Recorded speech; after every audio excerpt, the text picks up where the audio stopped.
السلام عليكم ورحمة الله وبركاته. دمان بمدن يالي مرويين ددوينهن شرفت له isugu yimi halka kan aynu caawa ugu dabaaldegayno ama aynu ku furanayno xafiisyo cusub oo aynu ugu talagalay ururka Sooyo oo ah urur ay ku midaysan yihiin dhammaanba ururada dhalinyarada ee Somaliland ka dhisan. ururkaasi oo loogu talagalay in la ballaariyo ama la fidiyo maantana aynu xaq u yeelanay inteenan iyo inta kale ee guryaha joogtay ee soo gaari weyday in ay looga furo dalka ama wadamada Yurub oo dhan halkan ay bilowgii tahay arinta ayada ah oo sharaxi doono gudoomiyaha ururka ee caawa halka kan aynu ku calaamad saarayna ama aynu martida ugu nahay waxa mahadnaqi iyo soo dhaweyntiiba dhameeyay Ibrahim oo wariye ka tirsan shabakada Odweyne News waxa halka kan isugu yimid dhamaanba oo aan u maleynayaa inay ku badan yihiin ba dadkii media oo aan mid halka kan doonaya inaan uga xuso bal hadda inta joogta ee aan halkan ku xasuusan karo waxa kowka TV-ga caalamiga ah ee Royal TV oo uu Axmed Yare nagala joogo waxa aan meesha ka maqnayn oo runtii nin hawl badan ka qabta arimaha dadkan ama dalkan aynu wadankan aynu joogno waa Himilo Studio oo asagu yiri magacayga baan anaga Himilo la yiraahdaa waxa halka kan jooga oo kale shabakada dadku aad iyo aad ay imanka ugu daawadaan ama ay wararka uga dhageystaan ee hawsha badan haysa waxa weeye Odweyne News gudoomiyaheesiba asna halkan jooga wariye ama aan idhaahdo wariyeyaasha ugu qaalisan ee aynu daawano marka aynu guryaheena joogno waxa inala fadhidaa Abni oo barnaamijyadeeda si gaar ah aynu xusno waxa jooga oo halka kan asaguna jooga radio ama imanka ku cusub saaxada oo aad iyo aad asaguna talaabo dheeraad u qaadaya waxa weeye Surad radio oo Maxamed Cali uu nagala joogo gudoomiyihii runtii ma koobi karo dadka halka kan jooga waxa jooga wariyaha madaalaha suxufiga madaalaha suxufiga aanu maleynayo qof kasta oo inaga midibay inuu garan karo waa kuma waxa weeye Xamse Axmed Salaan oo halka dambe asagu ka wada hawshiiba waxaan idinku soo dhaweynayaa salaanta islaamka assalaamu calaykum waraxmatullaahi wabarakaatuh dhamaantiinba waxaan furanaynaa barnaamijka waxaan ka cudur daaranayaa dhamaantiinba waxa soo kordhay oo imanka aan arkaa oo runtii aan xagga dambe ka arkaa waxa weeyaan Somali Channel TV oo ay ka socoto deeqa qalombi iyo Home Cable TV oo ay ka socoto Nuura dhinaca saxaafadda arrimahan baa ay saxaafaddu aad iyo aad ugu jaban tahay una xiiseynaysaa runtii mar haddii la yidhi waa urur dhalinyaro bala furaya saxaafadda iyo dhalinyaradu waa saaxiib marka saaxiibtinimadii baa halkan loo yimi waxaan doonayaa inaan markiiba ku soo dhaweeyo oo aan ka cudur daaranayaa runtii qofkii aan hadalka ugu yeedho in uu 4 daqiiqadood uu inoogu soo koobo hadalka inaga oo badan caawa halka kan waxaan u yeedhayaa xidhiidhiyaha iyo suuqeynta raadiyowga Surad waa Iimaan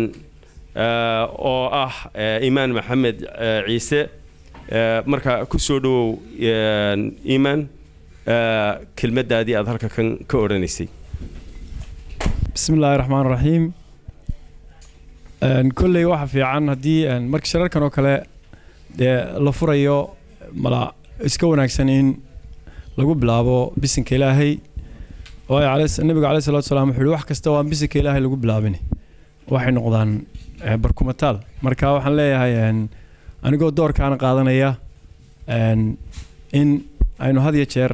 insha Allah markii kulalkan oo kale suumayno aan leeyaawin inaynu xusno Ilaahay waxaan ka baryayaa in uu nooga dhigo kulankeenan kulan khayr qaba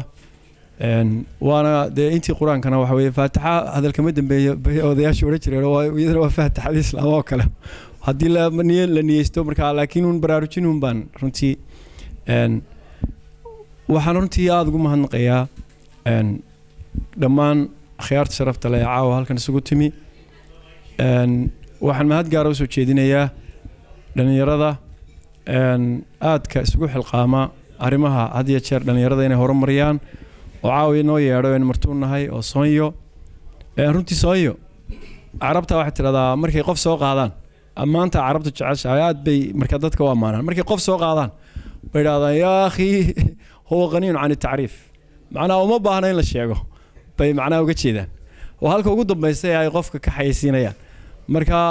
waxaan leeyahay Soonyo waa qaniin aan taariif waa runtii wax imika aynu isbarayno ama aynu caawa halkan ugu walqalano leenahay waa loo dabaaldegayaa waa urur cusub maaha xoogay waxa yara upgrade ku sameeyeen levelkii ay Somaliland runtii ka joogeen ayuunba imika European level ayay u soo gudbeen kulanka caawa markaa wuxuu qayb ka yahay dardargelinta sidaan xafiisyadii Europe inay markaas caawa kii horreeyay foundationkiisii ama seeskiisii ay caawa xafladda tan ama shirkan ay ugu dabaaldegayaan inay ku dhigaan waxaan leeyahay aad iyo aad baanu ugu faraxsanahay in dhaqdhaqaaqii aad muddada badan ka wadeen gudaha markaasi wadankii aad u soo gudbisaan qurbaha oo waliba marka qurbuhu waa isku ma jiree marka la yiraahdo Ingiriiska laga bilaabay oo maanta xafiiskii ugu horreeyay xaruntiisa halka looga furay oo levelkii Yurub oo Yurubta kalena laga sabalay gareynaya de waynu ognahay oo geel duq baa loo hojiyaayo Yurub waynu ognahay odagoodii de halkan uu la joognaa waa way mar dad la joogto Yurubna waad haysaa weeye macnaheedu marka waxaan leeyahay waxaan idin rajaynaynaa in aad insha Allah taala dadaalkiina hadalka ka sii wadaan waxyaalaha runtii Soonyo aan ku xasuusto hadda ee ugu muhiimsan ee wadanka activity-ga ka soconaya waxa kamid ah oo ay runtii aad iyo aad ugu dadaaleen Somaliland election-keeda marka la soo dooranayo xildhibaanada haday tahay baarlamaanka iyo deegaanada cid walba waxa gali jiray ragda ay ka dhamaato 50 iyo 60 iyo ay ugu sokeeyaan oo xaggaaba u jeestayba marka waxa meesha ka maqnaaday gaabkii dhexe dhalinyarada oo dhan baa banaanaaday Soonyo waxay dadaal badan u gashay doorashadan maanta Somaliland ka dhacday 20 November inay ku guuleysato inay jabiso deerkii Berlin oo ahaa kii dhalinyarada loo dhigay oo la yiri 35 jir wax ka isma sharaxi karaan anigu waxaan kamid ahaa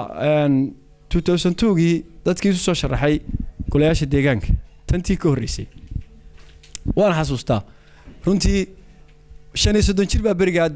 ay ahayd markii malaa iska feeray yaraanteeda arkeen bay feeraha tirsadeenoo markii doorashadaan ku guuleystay aan soo baxnay la dhaarinay ayaan xasuustaa baninkina dhaarinay gudoomiyaha xukoo 20 xildhibaan markaan soo fadhiisano oo maayirka doonayna aan doorano busaayago adeeradu ma awl ما شني سودن جير قاعد مريسان كل وبكوين هاي وأنا سكير حوجه بركة واحد حسوسته أنا جبا حتى برجع لي هتتريو واحد مر لقى عم بكون سكتين لي هذا واريك بلورت على سواعد ده لكن نسيبونك تجوسان ما تنجريس كوكله لسك جليه بهاش يلدي أنا جالس كي قاعد ده هذا لقوش أنا متشرين مركا واحد كوجولستين عن مركا ده دي أنقاطه وأنا مركا ده نوينها إنك استون عاود ده هالك كقرتي وده مركا دتكو شن يصدق كاتبان كل دفتان أنا وضعي نظريه لكن واحد شيء وحيلها براكتيكال كان Somaliland كتيري أيه هيد congratulation بان ليه Soonyo ما أنت ويش بيسي إن نظام كنوع عاصو كلا قفكو حتى مركا لاركو قف عنده هيل بكوسيو دقيقينو سكير نسير إن اللي هذا أركن ملادة دي بوكيري حاجة نوجريها مركا ما أنت وحوضك كتلنيشن لا تنجرو educators أو جامعة كبحي oo horumar u diyaaranay waddanka galiyaan waxaan filayaa waxa keenay marka laga yimaado dawladda Somaliland iyo baarlamaanka oo fududeeyayna oo aad ugu mahadsan dadaalkii faraha badnaayay Soonyo ka dagaalantay oo qodobada ugu muhiimsan ee hadda taagan deemeed maxaa la yiri u dambeeyay inuu ka hadal siido marka anigu aan Soonyo ku talax tagan waxyaalaha ay qabteen kaas ugu muhiimsan oo aan filayo dhammaan dhalinyarada in qurba joog ah marka hadda noqotaan haddii idinku jiraan qaar deedaada ay xanibaad ku ahayd inay tartami doonaan كل سيدا هبلوها كلايو halka iga muuqda waxa weey waa hablaha in doonayna doorka dambe markay noqdaan hadii ilaahay ay tartamaan iyo niman badan oo dhalinyaro halka iga muuqda marka waxa leeyahay taana inaad ugu mahad naqdaan weeye oo runtii ay inay qabteen hal dardaarana baan anigu aan sooyo halkan ugu soo jeedinaya anigoo waan hadal badanahayo aynaawino dadka malaadey qolada dadka sidoo kale hadal badan yihiin ugu kala yara ugu yara daraabeebe anigu waxaan oranayaa in dardaarankayga u dambeeyo sooyo runtii wax qabadkiina waa la tijaabiyay dalad gobolada oo dhan Soomaaliland oo dhan midaysay baa tihiin qodobka kale aan idinkula dardaarmay waxa weeye inaad ilaalisaan karaamada iyo sharafta ay leedahay markaasi dhalinyarinimadu iyo aqoonta oo ah in laga fogaado qabyaaladda markuu ninku dhalinyaro yahay oo mutacallin yahay oo shahaadadiisa jaamacadda haysto oo tii diinta haysto waxa weeye nusqaan bay ku tahay inuu hoos ugu soo daadigo waxyaalaha dadka makhaayadaha fadhiya iyo fadhi ku dururku lagu yaqaano inay markaa levelka ka baxaan oo levelkii maanta qabyaaladan iyo imtixaankan laynagu soo maanta laynagu saliday ay markaasi ku sameeyaan inay dadka ka saaraan ta kaliya kaga saar karaan waa iyagu practice gareeya oo ku dhaqma oo qaabkay isu dooranayaan iyo qaabkay dhexdooda dimuqraadiyadda uga sameynayaan ay noqoto qaab transparent iyo markaasi si isu dheelitiran oo cadaalad oo qabyaaladda ka fog qodobka kaliya aan siinaya maadaama aan ogahay caalamku maanta wuxuu ka qayliyaa meel kasta oo la isugu yimaado AIDS baa la yiraahdo food kun baa la gelinaya wadamada waxa la yiraahdaa wadanka wuxuu marayaa percentage ka inta leeg waa arnaga mid waxba ka daran baa food kiba jabiyay oo maanta maraya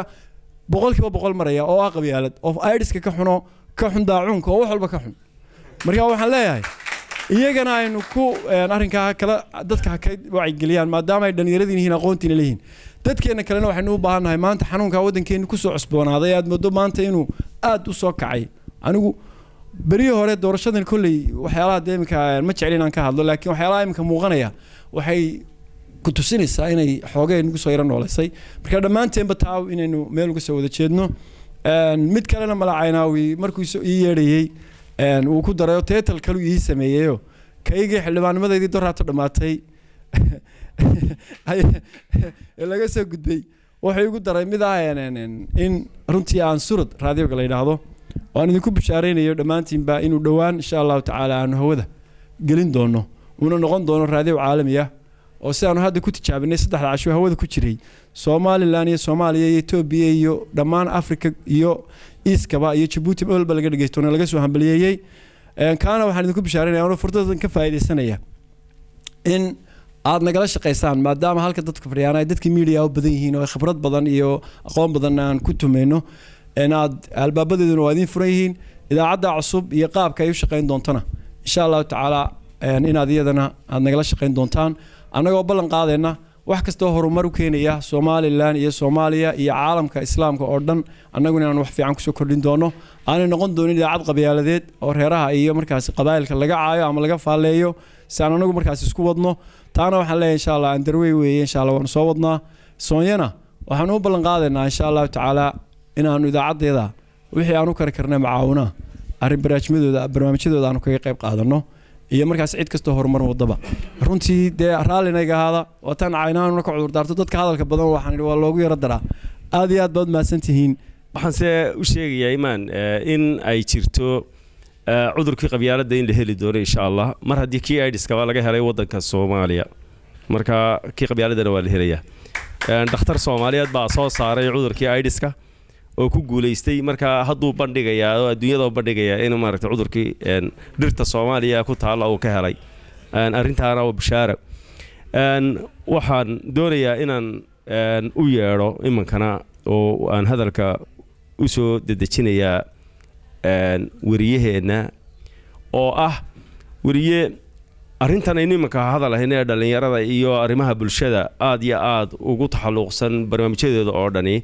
أبني محمد علي فليتفضل. السلام عليكم دمانتين وعندما السلام يا سيد دنتين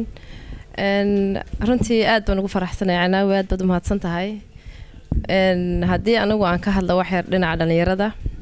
aad waxaan u jeclahay horta runtii in dhalinyaradu meel kasto adduunka la joogo ay wax qabsato wadan walbana waxa dhalinyaradiisa ay wax qabataa innaka dhibaatadeena haysata dadkii waaweynaa ee adduun weynuhu beeshinka ka dhigtay oo beeshinka u qoray inay fadhiistaan ama dadka tala siiyaan wixii ay noloshooda soo qabteen ama ay soo arkeen baa inaga wali wax kasta inoo qabanaya dhalinyaraduna caado waxa u tahay meel kasta wax laga qabanayo inay xagga dambe istaagaan waxaan ku faraxsanahay maanta inay ka baxeen waxyaabo badan ay qabtaan aanay soo shacbixeen aanay yidhaahdeen waa markayagii soonyo ururkan waa markii ugu horeysay imaado aad baan ugu faraxsanahay in liigu soo dhaweeyay inaan member ka noqdana aad baan ugu faraxsanahay inta taagteed iyo tamarteeda waxaan jecelahay waxyaabo badan hadii la helaado iyagana waxaan qaban karaan qabto UK maadaama anigu joogo wixii la iga baahdo gacmo furan iyo qalbi furan iyo niyad furan intaba waan ku soo dhaweynayaa meel kasto joogtaana waxaan leeyahay please qabyaalad ka fogaada cid qabyaalad waxa ugu qabanina eega qofkii idin baahan iyo wadankii idin baahan iyo cidii idin baahan aad wax u qabanaysaan intaba hadalka sii badin maayo 4 mirir buu dhacaynaawi laakiin anu waan ka soo yareysanaya maadaama habeenkii ugu horeysay tahay aad baan idin wada salaamayaa aad baad mahadsantahay abni wariyaasha marka hadii jeeraale iyaga loo yeero in markay mikrofoonka haystaan way hadal badan yihiin laakiin marka iyaga loo yeero waa gabno way soo gaabiyaan markiiba waxaan doonayaa imankana bal hadda dhinacii siyaasiyiinta inay la joogta rag odayaal culus baa inay la jooga ma ogeynaydin xisbiyada ka gudbay ama ururada ka gudbay dhinacii ururnimada ee u gudbay xisbi siyaasadeed gudoomiye ku-xigeenka koowaad ee dalkan UK ayaa halka inala jooga waxaan u yeedhayaa waa xisbiga wadani Kennedy Cabdikariim Jaamac fale tafadal waa mahadsantihiin dhammaan dadkiina ka soo qayb galay shirkan waa shir waxa weeyaan wada ognahay sugeynay long time oo islahayn ma garanaysaa ay sheeg goorma dhigaysaan waa ninna saaxiibana Xuseen habeen waan ka wada sheekeynaa ururadan waxaan kala soconnaa TV-yada waana urur anigu baniya aan u ahay taageero aad u taagan kuna soo dhaweynaya inay ka soo qayb galaan haddii shaqo ka banaanatana waa saaxiibka weeye waa ila soo socodsiinaya marka waxaan oranayaa halka ka wada dhalinyaradu maaha wax maaragtay sheeg la yasi karo ama la dhigi karo waxba ma qabanayaan anigu si markaan idin hadlo 4 ciyaal aan dhalay telefoonada soo qaata ayaga ay fiis garay wax walba igu shuba marka wax badan oo og yihiin baa jira caalamkana way la socdaan waxaan socdana way la socdaan wadankiina waan ognahay wuxuu soo maray marxalad taariikhi oo ma garanaysaa u baahan odayaalka maanta wax wada wax uu haray markaan qiyaasnay waxa weeyaan malaynaya waa kabal years kam insha Allah waana urur aad u fiican u socda dad badan waa uu sheegaa waan iraahdaa haddad waxaan rabtaan noqotaan halkaas aad maanta muruqiina ka muuqanaya ka soo bilaaba marka waxaan idin oranayaa saaxiibayaal dadaala hadaahina ma garanaysaa wax kasto ida soo marana dhabarka u dhigta Kenya waan aragnay sidaas ugu xirantihiin Soomaaliland waxa weeye si fiican bay u socdaan waa soo hadda sheegay xildhibaanka ay sameeyeen wax cajiib ah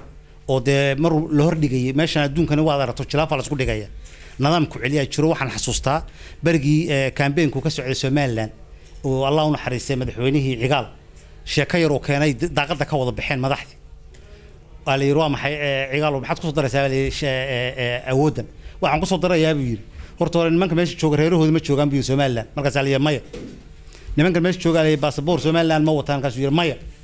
markaas ay nimanka meesha jooga hanti ma ku leeyin guri ma ku leeyin maya de maxay kaga soo qabanayaan ayagoo diyaar u taqaar baan airport ka soo qaad aar maxaad kaga soo noqoteen de wax sharciga qabto reerihiina ma jooga hadda waa wada celiyeen saas madax ku noqdeen macalladkii baa noqday marka waa siyaasad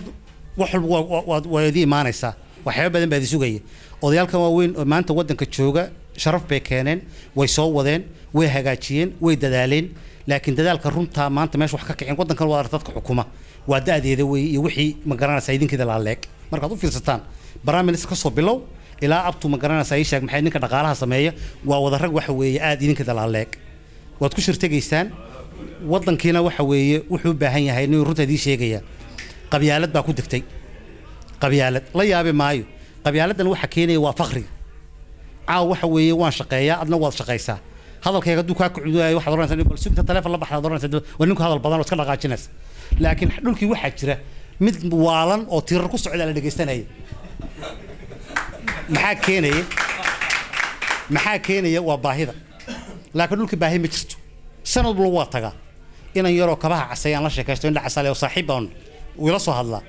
markaasuu yiraahdaa reer warfi xagaa ka tirsan ku Ingiriis oo imisa joogto aan 30 sanadood baan joogo macalidii baa igu baxayo kuun baan jiraa ku horto foorkii baa dhibayaba ma baantay wuxuu yiri mid baan ku sheegay ar maxaad ii sheegaysaa uu yiri adeer lacag uma baahnid bi lacag uma baahnid oo hooy uma baahnid geedka hoostiisa dad salli dhigato wax ku qabsanay wax ku cunay wax ku diiday wax hawadaas wax ka noqonaya ma jiro markaas waxaan soo xasuustay ingiriiska alfalax baad gashanaysaa kaba weyn baad gashanaysaa jaakad baad gashanaysaa wili qabowga ku haya ma baantii sheeg marka wadan baanu leenahay meel kastaad kaga tagtaana kaga sheekeeya dadkana soo dhaweeyay haddana hawshana badiyo waxaan oranayaa mar labaad ku soo dhawaada xisbigeenan waxaan oranayaa wadani nimanka hadday idin yimaadaan ha fogeynina TV-guna uu sheegayaa Royal TV waa Oprah Winfrey waynaag fadhidaa waxaan oranayaa ishaag marka thank you very much soo dhawaada kumari waa ahaan jiray marka ha la yaabina haddii maartay aad iyo aad hadallada idinku soo waxaan ahay anigu kulay da'da 6-12 baan ahaa qolada yaryar baan raacayaa mar walba qolada yaryar baan la socdaa Kennedy iyo kuma jiraan waxaan u yeedhayaa aqoonyahan Cabdi Cali oo aan filayo inuu war badan u hayo dhalinyarada wadankan joogta kana warqabo baahida ay u qabeen in urur loo furo dhalinyarada Cabdi Cali ku soo dhaw السلام عليكم ورحمة الله وبركاته. أولاً مركه هرا وحن لا هاي دمانتين وأنا سلامي. مركه حكتا سونيو وتقرن إنسان كل أمبريلا وضعتها. طبعاً دمانتين وين كل مسي. شعبك سومالي لان وناجي أنا إني كشقي سكلي وأنا أخري ولو وقت ير أنا أجي. دمانتين وكفرح سنة هاي وين نوجهم بلينا. waxaa ku taalaan u maleynayaa ay wadataa yacht waad garanaysaan kullay future-ka ummadi leedahay ama future-ka ay leedahay nation waxa weeyaan caruurta ama dadka dhalinyarada ah oo da'dooda loo qiyaaso ilaa 13 ilaa iyo 29 baa lagu qiyaasaa walow 40 meelaha qaarkood la geliyo dabcan shacabka Somaliland waxay u baahan yihiin as a society in laga shaqeeyo education kooda waxay u baahan yihiin in wanaag kasta oo ay leedahay ummadi ay helaan lana eego maaragtay organization-ka ama qolooyinka kale ee la siman ee shacabkeena ama society-geena matalaya qof kastana ay waajib ku tahay in wanaaga uu la qabto ama wanaaga uu kala shaqeeyo shacabkiisa dabcan waan ugu hambaleynayaa walaaladay dhammaan xilka ay saareen kullay qofkii garanaya culayskeeda uu garan karaa qolooyinka baqana waan ahay raalli ahaada waxaan dhihi lahaa oo badan intaasaan kaga baxayaa waan inii hambaleynaynaa dhammaantiin ragga inta aan kaga markhaatiga kaga joogo markaanu meelaha marmarayno ayaa ugu hadal kooban aad iyo aad baad mahadsantihiin waxaan doonayaa inaan u yeedho gudoomiyaha radio-ga cusub ee hadda halka laga sheegay Maxamed Cali falyatafadal Maxamed Cali السلام عليكم ورحمة الله وبركاته أخيات الشرفت الأدب سلامتين runtii organization kan organization hore u jiray oo dalkii ka shaqeynay aad buu loo wada og yahay imikana waxaan la jecel yahay in ay sii fidaan oo waliba xitaa ay dhaafaan Europe Mareykan gaaraan iyo ma garanaysa Australia iyo meelaha ugu badan ma garanaysa xitaa Afrikada ilaa South Africa oo reer Somaliland waliba joogaan anu waxbaan oran lahaa ma garanaysa organization kan inuu xitaa hadduu xisbi noqon lahaa anu waxbaan oran lahaa waa guulisan lahayn absolutely way guulisan lahayn shaqooyinkoodu aad iyo aad bay u wanaagsan yihiin mustaqbalka soo socdana waa mustaqbalka dhalinyarada weeyaan waan hambaleynayaa aad iyo aad waana la shaqeynaynaa si walba insha Allah tacaala insha Allah gobonimo assalaamu calaykum aad buu mahadsan yahay gudoomiyahana Maxamed Cali waxaan iminkana doonayaa inaan xagga haweenka ku noqdo haddana ama xagga dumarka waa dadka aan jecelahay barnaamijyadooda runtii inaan markaan anigu keligay guriga joogo inaan dhageysto ayaan u yeedhayaa deeqa Maxamed Qaloombi waxay ka tirsan tahay howlwadeennada TV-ga Somali Channel aynu daawano guriga ku daawano si fiican aynu u xiiseyno falyatafal deeqa Maxamed Qaloombi عليكم ورحمة الله وبركاته aad baan idin salaamayaa dadkiina sharafta leh ee caawa madashan ku sugan waa sidoo caynaawi sheegay qoladayada barnaamijyada kuma wanaagsanin qudbadaha si dhaadheer laakiin mid kaliya baan idin oranayaa horta waxaan u hambaliyeenayaa ururkan dhalinyarada ah ee Sonyo waana soo dhaweynayaa waana la shaqeynaynaa maadaama aanu hooyooyinkii dhalinyarada koriyay inkastaanu saxaafada ka mid nahay haddana hooyooyin baanu dhalinyarada koriyay waanan ku hambaliyeenayaa qoladii saxaafada caawa halkan ku dhanna mid qura baan leeyahay marka meel la isugu yimaado adiga jeer Somaliland baa laga hadlaa laakiin Somaliland saxaafad iyo dhalinyarada dadka isugaysay waa inaga bariyahanna waxoogaa tuurtuurmaa baa jirta saxaafadana farta ku godan saxaafada ayaa wadanka wanaajina karta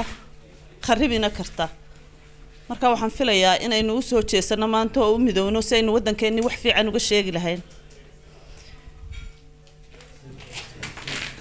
imisa minid baad isii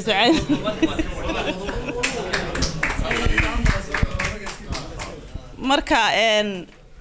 hadalka waa la wada dhameeyay waxba ma hadhin waxaan hambaliyeenayaa mar labaad ururkan waxaan hambaliyeenayaa saxaafada Somaliland ee caawa madashan ku sugan waxaan hambaliyeenayaa wadankeeni iyo doorashadii sida wanaagsan u dhacday iyo madaxdeeni iyo xukuumadeeni iyo madaxweynaheeni waa mahadsantiin doonaya imankan aan u yeedho oodweyne news in badan baynu daawanaa oodweyne aan galay hadwanaag baan galay maxalay bal hadaba oodweyne ayaa inoo qoraa atam waxa weeye waa Cabdirashiid atam ku soo dhawow microphone-ka iyo waxaad ka oranaysaa halkan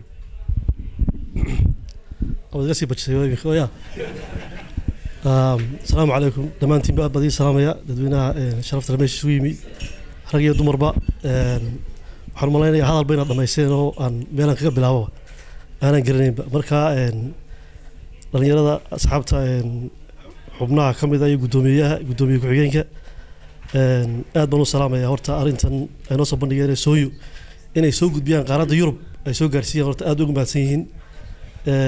إنك أنت نالك يسوق تمية inta kale dhalinyarada dad kale magaalada jooga ama Yurub baa joogan meel kasta ka joogan waxaan ku qasbanahay in la shaqeeyno Sonyo waxa qabadkeena uu muuqdaa waa wax qabad balaaran oo ay Somaliland magaalo kasta iyo gobol kasta iyo degmo kasta waxa ka qabteen la wada socono marka maalin dhow sida Somaliland looga yaqaano Sonyo ayaa Yurub oo dhan looga baranaya saas ku tala jirnaa insha Allah oo weerahana xiriir wanaagsan baa naga dhaxeeya Sonyo iyo shabakada caalamiga ah news marka wadanka dhexdiisa la joogo iminkana xiriirkeena maadaama qaaradda Yurub soo gudbay waxaan filayaa inaan sidaas ka sii balaaran aanu u sii wadi doono haddii la yiraahdo xubinna aan ku noqon doono daan idin la shaqeyn doono xubinta ma dhow la isku qabsanayo malayna assalaamu calaykum wa rahmatullahi kala barkaan marayo waxaan jecelahay in aan u yeedho wariyaasha aan ugu jecelahay ama ugu firfircoon ee madaxa bannaan waa ragga khatarta ah Xamse Axmed Salaan وكاميرا وريه بسم الله الرحمن الرحيم السلام عليكم ورحمة الله وبركاته ورواد سلامي runtii ma filanin halkan markaratay aan hadal ka yiraahdo laakiin maadaama la yeeray magacayga la xisay kullayna anuguna marka hore hambalyo soo jeediyo marka hore dadkii soo abaabulay xafladda qurux badan leh runtii ururkan Sonyo waxaan maalayaa inaanay wax ku cusub aan ahayn saxaafadda ama dadka badankooda way arkayaan runtii inaan taageerno oo maal iyo adduun iyo runtii morally waxba ku taageerno weeyaan runtii nimanka dhalinyarada ee maanta loo magacaabay ururka ama insha Allah doonaya inay ka mid noqdaan madaxda ururka Sonyo runtii dhalinyarada dhan way khusaysaa waana ku waajib inaynu taageerno inaynu garab istaagno waxaan leeyahay marka ugu horeysa hambalyo ururka Sonyo waxaan leeyahay runtii sidii uu sheegay xildhibaankii Iimaan uu sheegay wax badan bay runtii ka sameeyeen dalka ka sameeyeen haday noqoto nabadeynta haday noqoto wacyigelinta dadka dhalinyarada haday noqoto runtii nabadeynta bagaratay dhibaatada hadda ka jirta marka waxaan leeyahay hadalka runtii 2 minute ba la soo qabtay marka 2 minute ma doonayna dhaafiyo qodaydu de waxaan leeyahay 2 minute baan insha Allah waxaan diiri jiray khayr rabbi insha Allah wala ma santiin aad iyo aad buu mahadsan yahay 2 mirir buu asagu goostay laakiin 4 mirir baan siiyey laakiin aad baad mahadsan tahay haddaba waxaan jecelahay halkii maan ka wadaya waa wariyaashii khatarta ahaa madaxa banaa anigu caawa wariye waxaan hayn baa u yeedhi maayaan maraynaya Ibrahim Armani waxa weeye Ibrahim waa asaguna ragga khatarta ah ee xagga tafatariyaasha ood weyne iyo jaraa'id badan oo aynu dhageysano falay tafadal Ibrahim السلام عليكم ورحمة الله وبركاته تعالى دمانتي من مركو غوري سبا آدي آد بانوغو فرحسنا هاي سيدان هوربا يدين كشيغي برنامج كينن قيمة بدن قدرين تمودن دادك شرفت له قيمة بدن أن آد وغو شعلا هاي ولي بقى أهنا دان يرد وغو شرفت بدن خاصهان ويس لندن آد بانوغو غوري سبا محسنتي مركو لباد كل وحن مرهوري عيناو كير عوضين وبحشي غير تشيديو كاميردا والسي waxa weeyaan Soomaalidu waxay tiraahdaa xabaaliye ninkay loo kala tag way kana waxana weeyaan marka ugu horeysaba dhalinyarada caawa goobtan inala joogta ee aan aad u jecelahay ee ka magaranaysaa barnaamijkan caawa halkan inooga sameeyay in xafladan caawa aan magaranaysaa ay isugu kan yeelan dhamaanteenba waa Ismaaciil waa labada Xuseen iyo dhamaanteenba waxaan jecelahay in aanu la qaadano farxadda waqtigii uu Xuseen waxaan maleeyaa bishii hore ama 2 bilood hore ee barnaamijkan lagu jiray in caawa halkan laga furo ururkan Yurub waxaanu joognay magaalada Hargeysa aad iyo aad baan magaranaysaa aan isku la qaadaa dhignay sidii loo furi lahaa ururkan in la gaarsiiyo Yurub sababta oo ah maanta hadaynu nahay dadka ku abtirsada afka Soomaaliga kulay waa intan badan waxaan aad u adeegsadaa ereygaas aniga oo aad u jecel dadka ku abtirsada afka Soomaaliga meel walba ay joogaan dacalada adduunka waxa weeye marka ugu horeysaba dhamaantiinba dalka gudihiisa iyo dibadiisaba inta joogta ee caawa ururkeena Sonyo ka qayb gala ama taageera ama garab taagan waxaan leeyahay hambalyo mid kale kulay hadalka sii badin maayo waxaan maranayaa 1 daqiiqadood baa haray in kastoon islaha alla saaxiibka caynaabe wuxuuga la yaraa qaada dhigtid balse haddana waxa weeyaan maadaama la daalay waqtiga cashada la joogo saacad dambe la joogo waxaan jecelahay inaan caynaawe ku wareejiyo si uu markaasi gudoomiyaha iyo gudoomiye ku-xigeenka loo doortay ururkan caawa ay inoo sheegaan bal ururkan waxa ka dambeeya ee loo furay qaaradan Yurub mar labaad iyo caynaawi Ibrahim uu mahadsan yahay hadaba madax meel ka sareyso la salaaxa ma jirto soo dhab maahan qaar baa salaam fulo hadaba meel kale ka san aad baad mahadsantahay waxaan doonayaa inaan hadaba iskiin baro yeynu marti u nahay yeynu la joognaa yaa inoo yeedhay yeynu si hambalyeynayna bal marka ugu horeysa gudoomiyaha koowaad ee Yurub oo dhan ee dalada Sonyo waxa weeyaan Ismaaciil Saalax Yaasiin waana taawada barasho wanaagsan wakiilka magaalada London ma inaga oo dhan badeynteena halkan fadhida wakiilka ee ka wakiilka ururkii Sonyo waxa weeyaan Xuseen Maxamed Libaaxo agaasimaha ururkan ee Yurub waxa weeyaan Xuseen Umar Ali waa ina Umar yare Ahmed sorry waxa jooga xubnihii oo iyaguna inteena banada xubneen caawanahay Soomaan inteenu waynu taageersanahay caawa marka waxa weeye xubnaha inagoo wada aad iyo aad baan u soo dhaweynayaa waxaan doonayaa inaan u yeedho oo aan halkan khibrad badan iyo talooyin badan iyo warar badan inooga haya wadankii Somaliland kuna soo arkay kuna soo shiray ururkii Sonyo soona qaatay mas'uuliyadayada waa Xuseen Maxamed fale tafadal Xuseen halkaaga joogaysa mikrofoonkan kuugu dhiibaya rahmatullahi wabarakatuh aad iyo aad baa mahadsantiin madaxda dadka sharafta leh ka soo qayb galay aadna waxaynu ku cuseynayaa teamkiina qaaliga noo soo siiseen inaad ka soo qayb gashaan arrinkan ururkan dhalinyarta Sonyo waxaanan halkan kulli aan qiimo iyo aad sharaf loo leeyahay teamka ay siiseen caawa kana soo qayb gasheen iftaaxan aan soo galo kolley teamkeedu dheeraa muddo dheer nagu raagtoon kulba dib u dhigaynay laakiin hadda caawa ka soo qayb gasheen aad baa ugu mahadsantihiin kolley warka faahfaahidiisa iyo Soonya maxay tahay iyo maxay qabataa gudoomiyaha ininka sheekayn doona laakiin anigu kolley qaybta hambalyada iyo waliba qaybtan meediyaha oo aan aad iyo aad caawa ugu sii ciseynayay sharafta leh uga soo qayb galeen aymaan anigu hambalyada ku koobanahay kolley de ururka Soonya laga soo wala sheekay oo nin waliba wuxuu ka yaqaan laga sheekay kolley waxna ma hadhin intay tahay iyo waxay qabatay iyo saan ugu biiranayna waxa aad uga sheekayn doona kolley gudoomiyaha aad iyo aad baa mahadsantiin aad buu mahadsan yahay Xuseen waxaan doonayaa imankana in aan ninka ugu dhalinta yare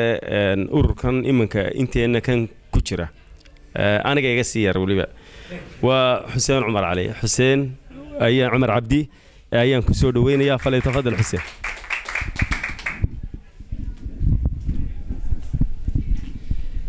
السلام عليكم ورحمة الله وبركاته سلام كبعدي مركه هوري إلهي بقى مهضله مركه حكتنا وحنو مهد علنا الدمان dadka soo qayb galay xafladda caawa inta kadib hadaan idin sheego muhiimadda aan anigu u ahay iyo qaybtan ka shaqeeyo Soonya waxa weeyaan dhalinyarteena maanta waxay marayaan xaalado adag qurbaha maadaama uu ku noolnahay dibadana waxa loo baahan yahay dhinac ka soo ahaataba inaynu kala shaqeyno taageerayna inagu baahan yihiin xagga haday noqoto qaar jaad bartay qaar wax kala bartay inaan kuwii nolosha ka dhacay aan dib u soo kicino oo baraarujino kuwii achieve gareeyay ee waxyo kuna baasay sida ee star oo kale sanadkii dhaweyd waxa jirtay ardayo badan oo imtixaanka number 1 ka qaatay oo Soomaali kamid yihiin waddankana badanka waxa la sheegaa Soomaalidu inay yihiin dadka ugu liita laakiin magacaynu si aan u soo dalacno dhalinyarta maanta wax ka bedeli karta marka waxa weeyaan anigu waanahay dhalinyarta sidii aan u wacyi gelin lahayn ayaan Soonya ugu jira ta kale waxaanu furnay xarunta ugu weyn ee imka qurbaha aanu ka furnay waxa weeyaan Soonya halkan oo London ah anagoo ku sii tala jirnay inaanu ka furno Europe qaaradaheeda kale sida Sweden Holland iyo wixii kale la mid ah waxaan marka la leeyahay aad iyo aad bad mahadsantihiin intii ka soo qayb gashay waxa ka badanna waxaad kala socon doontaan kulli website-yada iyo lifreedada leedin dhiibay inta in ka badanna welcome back iyo su'aalaha aad sii weydiinaysaan waad mahadsantihiin aad buu mahadsan yahay waxaan doonayaa imankana inaan ku soo dhaweeyo madaxa guud ee halkan waa gudoomiyaha ururka Soonya maxay qabatay xaggay ka dhisan tahay sidee u asaasantay imisa urur baa ku midoobay su'aalo badan oo noocaas oo uu inaga faa'iideystay buu ka jawaabayaa iyo waxa uu halka kan caawa inoogu yeeray waxaan ku soo dhaweynayaa gudoomiyaha koowaad Ismaaciil Saalax Yaasiin fali tafadal Ismaaciil kaaga fadhi بسم الله الرحمن الرحيم السلام عليكم ورحمة الله تعالى وبركاته sidoo marka hore iimaanu sheegay wax fiican marka la isugu yimaado meel in horta marka hore xuska Ilaahay la xuso baqdida Ilaahay kulli dad islaameen wadana waa ognahay waxaan saleeyahay ta dambaysa waa nolosha dambaysa wata aakhiro Ilaahay jannada firdawsa inaga wada baraabiyo wadna mahadsantiin soo waqtigiina qaaliga aad soo siiseen hadii aan bal u beedo wax yar ka taabto sida dalada Soonya kulli waxaan malaynayaa marka wax la aasay waqti laga joogo nearly 9 sanadood wala 2003 iyadoo ay tahay waan malaynayaa dhalinyaradii ugu horeysay jaamacadaha Soomaaliland ka baxday inay asaaseen waxa qabadka ay qabtaan waxa kamid ah inay dhalinyarada wacyi geliyaan oo ay kala dagaalamaan sida in balwadaha oo kale waa mid ay tajaad ay tahay in khamri ay tahay in qabyaalada dhiirana geliyaan sidii ay waxbarasho u qeyn lahaayeen ugana mid noqon lahaayeen siyaasiyiinta waddanka sidoo horeba loo sheegay u dagaalameen dhalinyarada in Soonya inay ka mid noqdaan ururada waddanka hogaaminaya da'da 25 wala sida Caynaab sheegay uu yiri waan ka mid ahay aniguna aan lafteedu ma weyna Caynaabiyo hadda ma 25 noqday janiskaasna waa adkaan u soo galay haddii aan dib ugu noqdo dalada Soonya runtii waan ka wada dheregsanay wax qabadkeeda oo waxaan hawsha u galay sidii ay badda uga soo talaabi lahayd oo soo gaari lahayd qaaradaha kale adduunka halkana waxaan uga furay xafiiskeedu ugu horeeyay walaa ka soo qayb qaateen in waddanka gudihiisa Xuseen Xaaji oo ay madaxdii ugu sarreysay la kulmeen hay'addu waxay la shaqaysaa dhammaan waxa jooga in hay'adaha jooga waddanka Somaliland sida ay ugu horeeyaan UNDP-da, CARE, DC, midowga Europe, Enterprise. haddaan u beero wax qabadkeeda sanadkii la soo tagay wax ka mid ahaa da'daas iminka ay soo kordhiyeen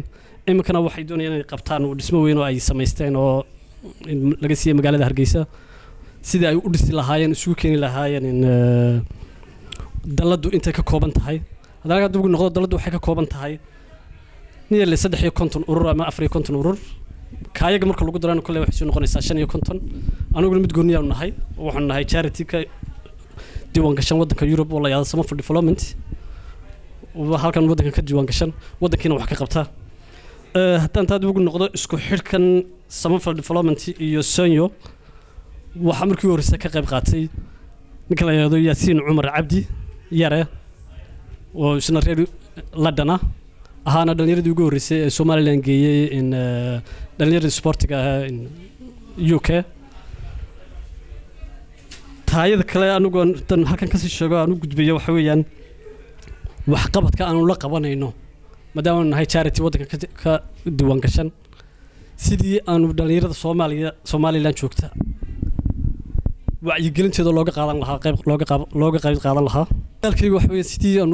u hirgelin lahayn dhalinyarada Somaliland ee joogta Europe inaan wax kala qabanno ay daashadeen shaadka iyo qabyaaladda iyo rafaadku sidaan wax uga qaban lahayn kul wax filayaa warku intiisa badneed wada la sheegay Sonyo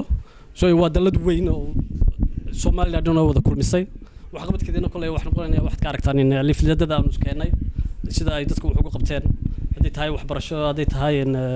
horumarinta haday tahay in wacyigelinta dhalinyarada Somaliland kulay waxaan maqlayaa warku intiisa badneed waa la yiri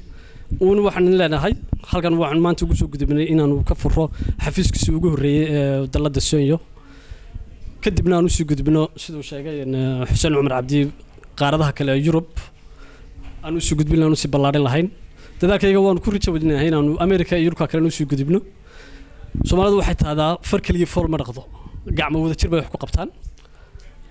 saddexdeedu kaliya waxba ma qaban karno haddaydan idinkuna soo saboorin oo aydan noo imanna taageerin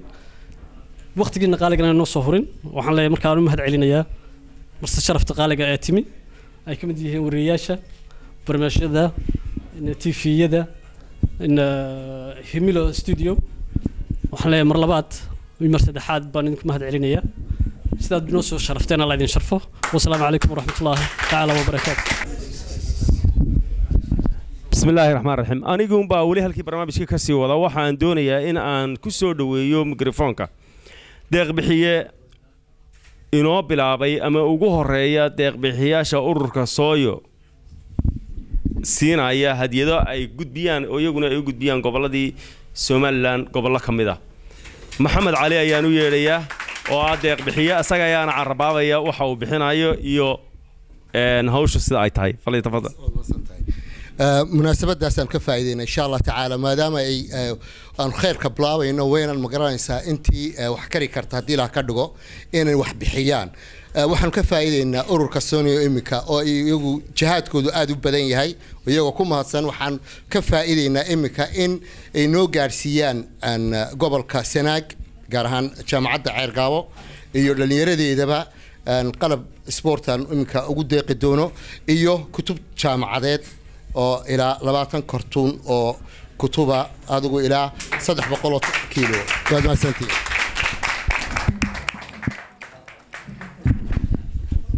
aniguna waxaan daba socdaa hadii ilaahayd ma dhoqoshay baan kutub ugu jeeqi doonaa hadii ilaahayd la kaaway